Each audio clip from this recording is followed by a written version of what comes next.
Assalamualaikum warahmatullahi wabarakatuh. Kembali lagi di channel Pranaja Servis HP. Ya, pada kesempatan video kali ini saya share kasus di Oppo A83. Ini saya terima posisinya restart berulang kali.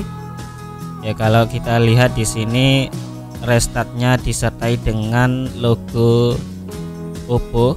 Di sebelah bawah kirinya ada tulisan recovery mode ya. Jadi memang kasus yang seperti ini seringkali saya terima ya. Jadi entah itu dari volumenya atau jalurnya yang short. Nanti saya akan cek ya. Jadi memang kasus yang seperti ini sudah saya bahas di video sebelumnya, itu yang masuk recovery mode setelah ditekan tombol power ya. Namun di sini belum sempat masuk ke recovery mode, cuma ada tulisan recovery mode, tidak langsung masuk ke recovery mode, kemudian restartnya berulang kali ya. Jadi ini tidak sempat booting atau masuk ke recovery mode, dia langsung nyala kembali ya. Jadi untuk kasus yang seperti ini banyak sekali komentar di bawah video yang sudah saya upload sebelumnya. Itu banyak sekali yang tidak tahu caranya ya, dan itu juga sesuai dari kronologi HP-nya masuk recovery mode karena apa. Jadi di sini kita akan melakukan pengecekan dulu ya. Dan ini setelah saya coba tahan tombol volume bawah plus powernya, dia tidak ada respon ya, seolah-olah di sini tidak berfungsi. Oke, kita akan coba charger di sini apakah bisa respon, apakah tidak ada restart. Dan di sini kita lihat sama-sama ya. Walaupun di sini kita coba charger, dia restart terus ya, tidak mau tampil atau tidak mau booting. Ya, kalau memang seperti ini sebaiknya kita lakukan pembongkaran saja untuk menentukan apa yang menyebabkan HP ini jadi restart seperti ini disertai dengan tulisan recovery mode ya. Nah, ini kalau kita perhatikan tidak pernah dibongkar sama sekali ya. Mungkin HP ini baru pertama kali di servis dan itu sudah ada segel di bagian bautnya.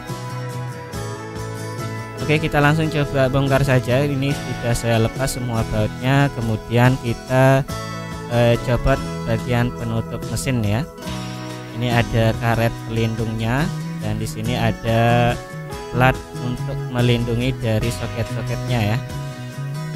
Jadi teman-teman yang sudah paham dengan kasus yang ini bisa diabaikan juga tidak masalah ya. Yang penting saya sudah menjelaskan lagi untuk kasus yang recovery mode ya. Jadi walaupun HP ini dibiarkan 1 hari, kalau baterainya atau dayanya masih ada ya tetap restart berulang kali ya sebelum kita perbaiki. Nah, jadi di sini sudah saya lepas semua soketnya dan di sini kita akan pastikan apakah masih restart ya atau masuk ke tampilan recovery mode. Nah, ini setelah saya konekkan konektor baterai dan HP-nya langsung hidup, padahal di sini tombol power belum saya tekan ya. Jadi ini artinya menandakan atau ada indikasi short di bagian fleksibelnya ya. Kalau memang dari bagian fleksibelnya yang terjadi kerusakan atau ada short di bagian fleksibelnya, nanti kita akan cari tahu ya. Nah, sebelum itu kita coba copot dulu mesinnya, kemudian nanti kita akan tes ya. Di sini sebelum kita perbaiki kita coba tes dulu. Kita tes dulu tanpa menggunakan fleksibel ya. Atau teman-teman bisa langsung copot fleksibelnya di sini. Biasanya yang sering kali bermasalah di sini bagian dari fleksibel volume ya. Bisa juga di bagian tombol powernya juga bermasalah karena tadi restartnya berulang kali ya. Kalau memang dari tombol volumenya saja yang bermasalah, bisa juga masuk ke recovery mode. Namun di sini setelah kita lihat restartnya berulang kali, ada kemungkinan di fleksibel tombol powernya juga bermasalah ya. Nah, ini tanpa tombol volume ya. Saya pasang mesinnya tanpa tombol volume. Kemudian di sini saya shotkan powernya. Kita nyalakan HP-nya ya. Ini kita lihat sama-sama setelah saya coba nyalakan, dan ini masih ada recovery mode ya. Ini biasanya tidak ada masalah. Kita lihat sendiri ya. Jadi karena tadi posisinya restart berulang kali, dan ini langsung masuk ke tampilan pilihan bahasa untuk masuk ke recovery mode. Kemudian kita reboot atau kita matikan saja atau kita nyalakan ya. Nah, ini teman-teman bisa lihat sendiri, ternyata untuk tampilan recovery modenya sudah tidak ada ya. Nah, ini langsung booting sendiri. Kemudian kita akan pastikan di sini bisa tampil ke aplikasi atau menu. Jadi poinnya di sini bahwa kerusakan di bagian volumenya juga bisa jadi ya, karena seringkali terjadi kerusakan di bagian volume, baik itu dari volume bawah atau yang volume atas. Nah, ini setelah saya coba tidak shotkan atau saya tidak tempelkan mesinnya ke fleksibel volume, HP-nya bisa normal kembali ya. Namun di sini belum tentu permasalahan ini bisa diselesaikan kalau memang belum kita cek satu persatu ya. Nah, ini setelah saya buang dari kertas yang saya tempel tadi, secara otomatis di sini HP-nya jadi lemot atau tidak bisa dioperasikan ya. Ini saya selipkan juga tidak mau. Kalau posisi HP-nya terkoneksi dengan, maksud saya di sini kalau mesinnya terkoneksi dengan fleksibel volume, secara otomatis HP ini jadi lemot ya. Nah, ini setelah saya renggangkan di PCB-nya bisa normal ya. Jadi kesimpulan di sini bahwa fleksibel dari tombol volumenya yang bermasalah. Kalau memang itu yang bermasalah bisa langsung diganti. Kalau memang tidak ada stok atau pergantian untuk fleksibelnya, bisa teman-teman bersihkan di bagian kitun bawahnya ya. Itu memang sering kali terjadi di bagian kitun bawahnya itu sering korosi ya, akibat masuk air, entah lewat mana juga saya kurang tahu. Yang jelas seringkali bermasalah di bagian volumenya ya. Nah, ini kalau kita lihat posisi HP-nya tidak ditempelkan fleksibel volume, HP-nya jadi normal ya. Jadi berbeda sekali pada saat kita belum pembongkaran, HP-nya restart berulang kali. Jadi di sini saya sarankan teman-teman supaya bisa membersihkan ya di bagian volumenya atau bagian dari kitun bawah untuk volume bawahnya ya. Ya, sesuai dari video sebelumnya juga itu yang saya itu yang saya bersihkan di bagian volume bawahnya, dan alhamdulillah bisa teratasi.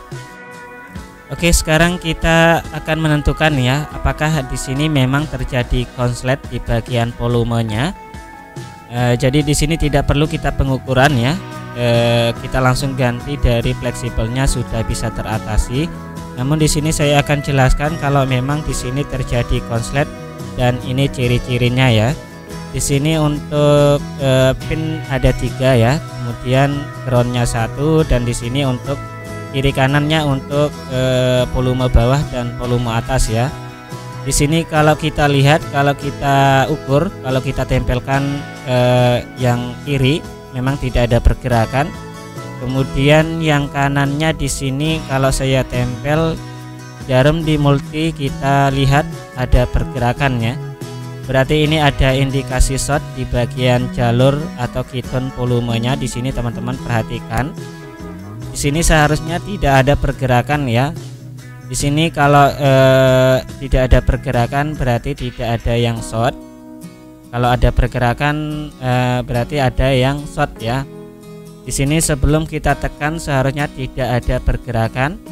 Kalau kita tekan baru ada pergerakan ya. Dan di sini saya ulangi berulang kali, di sini masih tetap terjadi short. Mungkin teman-teman bisa paham ya dengan penjelasan saya di kasus seperti ini. Jadi kalau memang fleksibelnya yang terjadi short akibat dari korosi yang masuk ke bawah kitunnya, bisa teman-teman bersihkan langsung. Nanti saya akan perlihatkan yang perlu dibersihkan ya. Jadi untuk pergantian fleksibel masih belum bisa mengatasi masalah ini, berarti ada kemungkinan satu jalur sama volumenya itu juga ikut ngesot ya.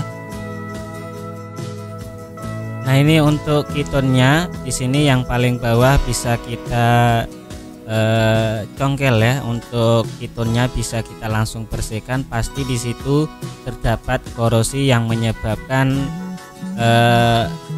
short di bagian volumenya ya.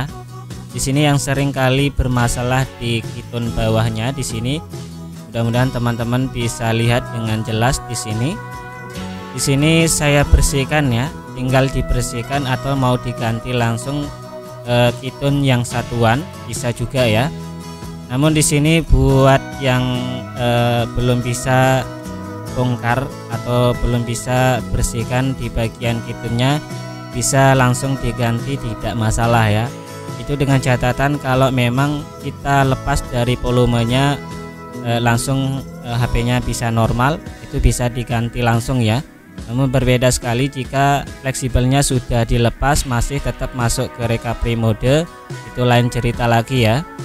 Nah ini bisa kita krik atau kita bersihkan menggunakan minyak kayu putih atau thinner. Yang penting bisa membersihkan sisa korosi yang ada di kitunnya ya. Nah ini kalau memang terjadi short di jalurnya, sudah saya lepas bagian kitunnya. Dan di sini kalau memang masih terjadi short, berarti fleksibelnya memang sudah rusak ya. Jadi harus kita ganti dan satu set sama volume bawah dan volume atasnya ya. Jadi kita tidak ganti satuan untuk kitunnya saja, namun kita perlu ganti keduanya ya. Nah ini sudah saya lepas bagian kitunnya, masih terjadi short, berarti ini kemungkinan jalur di volume bawahnya terjadi short ya, di jalur fleksibelnya. Dan ini langsung saya pasang mesinnya tanpa fleksibel volume ya.